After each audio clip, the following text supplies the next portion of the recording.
Bismillahirrahmanirrahim.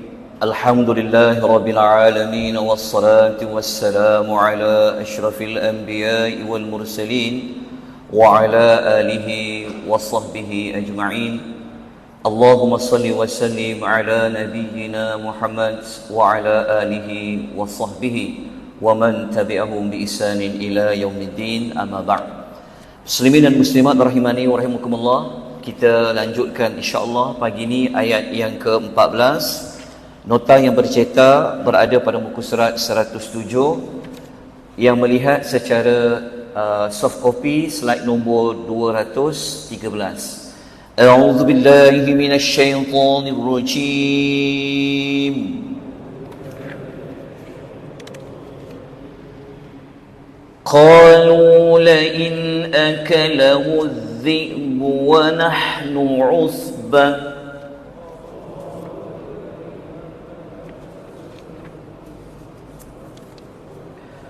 إنا إذا لخاسرون.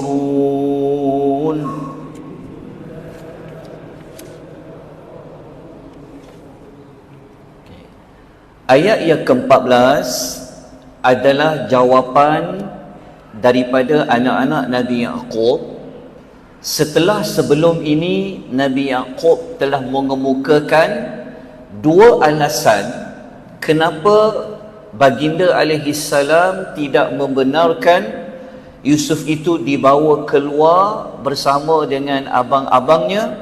Yang pertama, kita belajar pada ayat yang sebelumnya, jika dijauhkan Yusuf keluar daripada rumah menyebabkan Nabi Yaqub itu menjadi sedih. Yang kedua, bapa mereka bimbang jika Nabi Allah Yusuf itu dimakan oleh serigala. Maka ayat yang ke-14 ini mereka berkata, qalu, mereka merujuk kepada 10 anak Nabi Yaqub itu berkata, jika dia dimakan oleh serigala sedangkan kami dalam satu usbah. Okey, usbah, kalau tuan-tuan masih ingat pada ayat yang ke-8 kita pernah jumpa dan kita pernah ulas makna usbah. Usbah merujuk daripada bilangan 1 sehinggalah kepada bilangan 10. Jadi seolah-olah mereka kata macam ni, takkanlah serigala dia boleh makan Yusuf sedangkan kami ni usbah, kami ni berada dalam kumpulan yang ramai. Inna idzal khasirun, sesungguhnya kami pasti menjadi orang yang benar-benar rugi. Maknanya 10 anak Nabi Yaqub ni dia kata, takkan serigala tu dia boleh dekat dengan kami yang ramai ni. Maksudnya mereka kata serigala tu takkan dapat mendekati Nabi Yusuf alaihi salatu wassalam. Kalau serigala itu dapat juga memangsakan Nabi Yusuf ni, dia kata tentu kami 10 orang ni tak boleh pakailah. Itu bahasa mudah dia lah, dia berkata macam tu. Baik, pengajaran ayat yang ke-14 ini apa kita dapat belajar? Nombor satu, kita dapat belajar dari sudut ciri serigala tu lah. Kalau ramai mungkin serigala tu dia tak berani, tapi kalau seorang-seorang mungkin dia berani. Okey. Sebab tu kalau kita belajar Quran, tuan-tuan kalau nak belajar tentang zoologi, dalam Quran dia ada satu ilmu dia panggil apa? Zoologi. Maksudnya ilmu-ilmu tentang haiwan. Ada banyak dalam Quran Allah menyebut tentang haiwan. Kalau kita buka surah Baqarah, nama surah itu surah apa? Iaitu surah lembu betina. Dalam Quran ada nama surah lebah, An-Nahl, lebah. Dalam Quran ada surah apa? An-Namlu, iaitu surah semut. Jadi Al-Quran ini juga sebenarnya ada memuatkan tentang haiwan, termasuklah Az-Zi'bu, iaitu serigala. Okey. Kemudian pelajaran yang kedua kita dapat belajar, semakin bertambahnya ahli, maka semakin kuatlah sesuatu kumpulan itu apabila ia bertujuan baik. Maksudnya kita kata macam pepatah mengata apa? Apa tu pepatah tu kata, kalau sikit mungkin tak kuatlah. Kalau lagi ramai, akan menjadi lebih kuat. Okey, maksudnya kalau bersatu, kalau bergabung, insya-Allah akan menjadi satu kumpulan yang kuat. Hatta serigala tu pun dia tak akan berani mendekati kumpulan yang kuat. Macam itulah kita semua hidup. Kalau kita berpegang atas tali Allah, wa'tasimu bihablillah, insya-Allah musuh-musuh Islam ni dia tak akan dapat dekat dengan kita. Tapi kalau kita bergaduh, berpecah, walaupun Islam sesama Islam, maka musuh-musuh di sekeliling boleh mendekati kita seperti mana serigala boleh mendekati seorang manusia. Baik, kita terus kepada ayat yang ke-15. Okey, ayat yang ke-15 ni kita dah masuk kepada adegan yang keempat. Adegan yang keempat ni satu ayat je, iaitu ayat 15. Kita baca ayatnya terlebih dahulu. فَلَمَّا ذَهَبُوا بِهِ وَأَجْمَعُوا أَنْ يَجْعَلُوهُ فِي غَيَابَةِ الْجُبِّ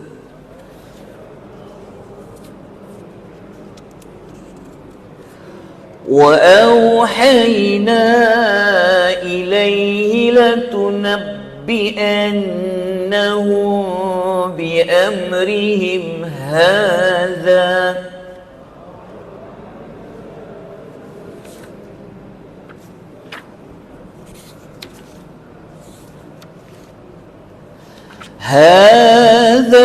وَهُمْ لَا يَشْعُرُونَ.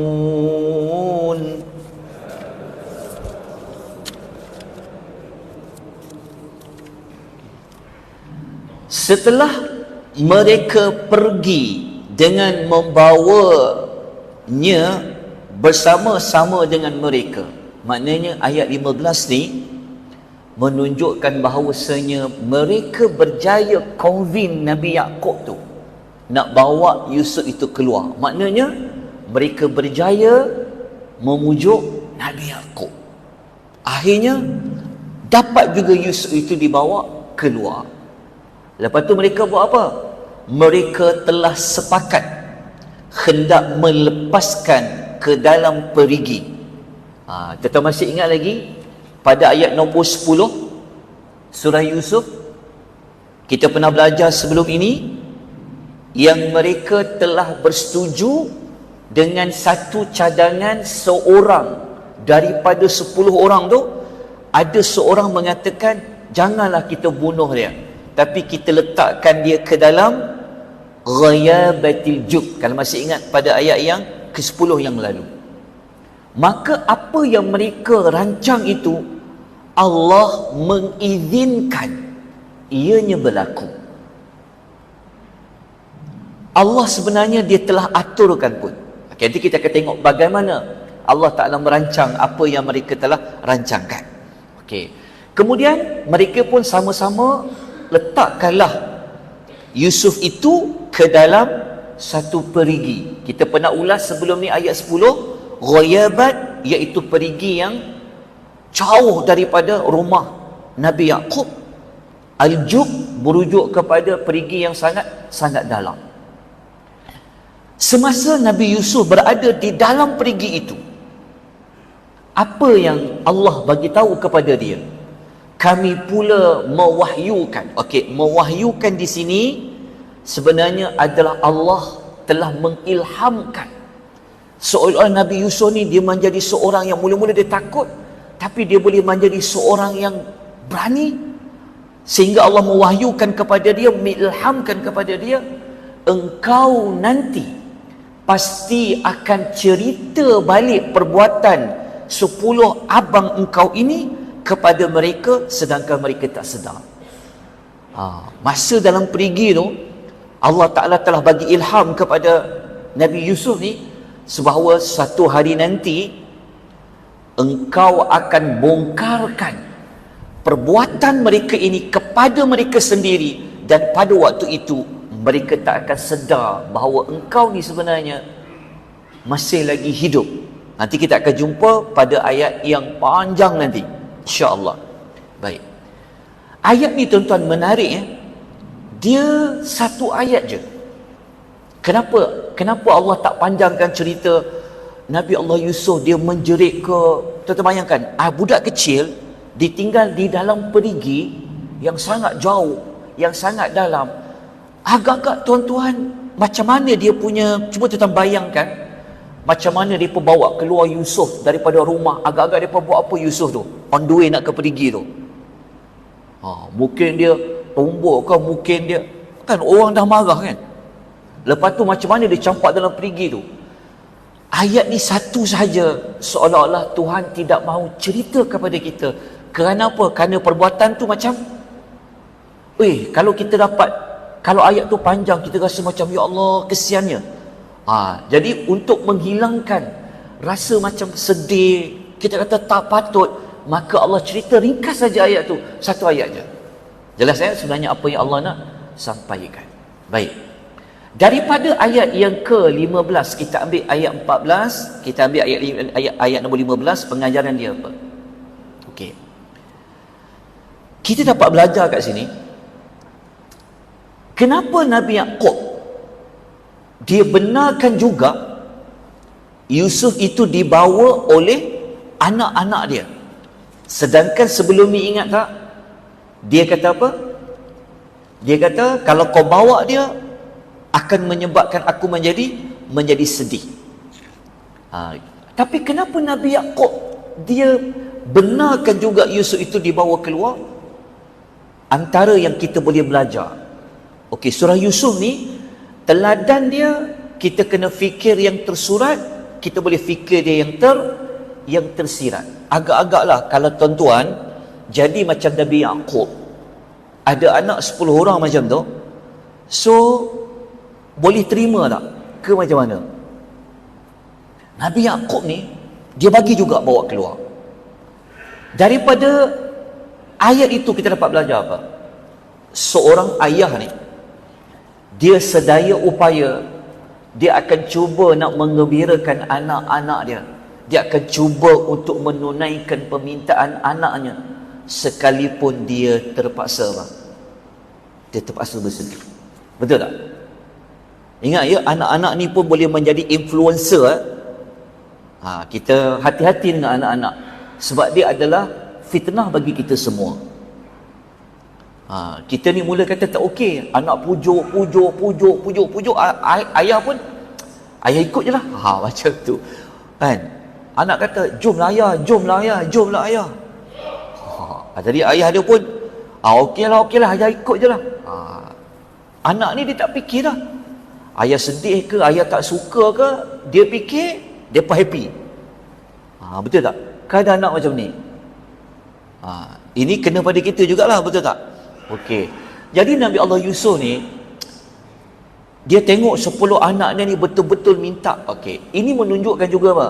Nabi Allah Yusuf dia tak tahu apa yang berlaku kat depan. Kalau dia tahu berlaku buruk di hadapan, tentu dia tak bagi. Menunjukkan apa? Nabi Yaqub tak tahu perkara ghaib. Okey, pelajaran nombor 1. Pelajaran nombor 2, kenapa Nabi Yaqub dibenarkan juga menunjukkan kepada kita, anak-anak ni kalau kita biar duduk dalam rumah aja, tak keluar dari rumah, lepas tu tak bermain, mungkin tak akan dapat membantu perkembangan mental dan emosi anak-anak. Betul tak? Tengok orang zaman dulu, macam tuan-tuan kan, keluar tak pergi main, panjat pokok, terjun sungai. Betul tak? So membesarkan apa? Sebagai seorang yang hebat. Anak zaman sekarang kat mana dia duduk? Duduk dalam bilik, tak nak keluar rumah, main gadget. Tengok zaman dulu. Betul tak? Kita dapat belajar. So Nabi Yaqub ni dia tahu. Sebab anak dia kata apa, ingat tak? Dia kata, bagilah dia keluar dengan kami ayah, supaya dia boleh happy, dia boleh main-main dengan kami. Ingat lagi tak? Okey. Dalam masa yang sama, sebenarnya Nabi Yaqub ni, dia tak nak anak dia ni macam tak bercampur baur. Sebab tu dia bagikan anak dia keluar. Sebab itu bagus kalau kita boleh buat family gathering kan. Semua anak balik, kumpul ramai-ramai, buatlah apa-apa program. Itulah yang Nabi Allah Yaqub seperti dia berfikir, lah 10 anak ni beria-ria sangat, nak bawa dia keluar. Okeylah, Nabi Allah Yaqub bagi. Okey. Pelajaran nombor 3 kita dapat belajar daripada ayat tadi tu, Allah Subhanahu wa taala telah menguatkan hati Nabi Yusuf alaihi salam sejak daripada awal lagi. Maksudnya ketika dalam perigi tu pun Allah telah mengilham kepada Nabi Yusuf supaya apa? Sabar, tabahkan. Okey. Pelajaran nombor 4. Kenapa Allah Taala jaga Nabi Allah Yusuf ni? Jawapan dia, Allah akan sentiasa menjaga para walinya. Okey, sebab kita tahu, ingat tak cerita mimpi tu? Ingat, dia begini. Allah Ta'ala kalau dia mentakdirkan sesuatu, dia akan menjayakan apa yang dia takdirkan. Ingat kita sebut, sebab Nabi Allah Yusuf ni, dia telah ditakdirkan suatu hari nanti 11 anak dia, 11 anak Nabi Yaqub akan sujud pada dia. Nabi Yaqub akan sujud pada dia, dan emak dia pun akan sujud kepada dia. Jadi buatlah macam mana sekalipun, Allah akan menjayakan apa yang telah dia takdirkan. Okey, kita masuk kepada ayat yang ke-16. Kita dah masuk 16 minit. Sikit lagi boleh tuan-puan 20 minit saya berhenti. Baik. Ayat yang ke-16, sila lihat nota yang bercetak, muka surat 111, slide nombor 222. Kita masuk kepada babak yang kelima. Masuk babak pertama, adegan yang kelima. Okey, kita baca ayatnya. وَجَاءُوا أَبَاهُمْ عِشَاءً يَبْكُونَ.